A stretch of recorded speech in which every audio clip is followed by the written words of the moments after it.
Մեկ Բոլոնիա քաղաքում մարդիկ մեծ դղյակ պատրաստեցին, բայց այդ դղյակը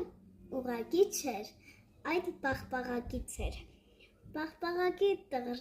դղյակում մեկ տղա եկավ։ Պաղպաղակի դղյակում կար սեղան։ Այդ տղան սեղանի ոտքերը լպստեց, առաջինը լպստեց, երկրորդը նույնպես լպստեց,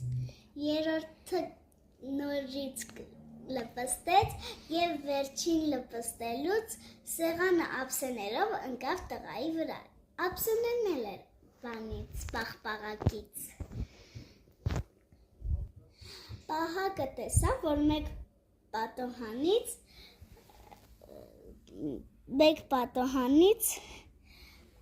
պաղպաղակ էր թափվում, որովհետև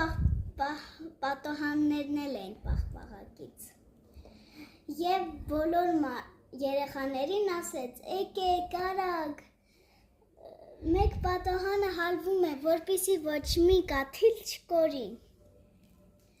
Եվ բոլորը հերթով լպստեցին,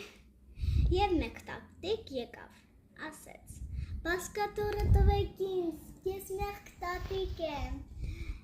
Եվ հրշեջը եկավ, բասկաթոռը տվեց, տատիկը ուրախացավ։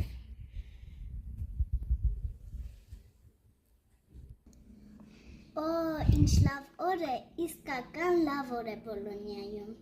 և բժիշկների ուզելով այդ օրը ոչ մեկի փորիկը չցավեց։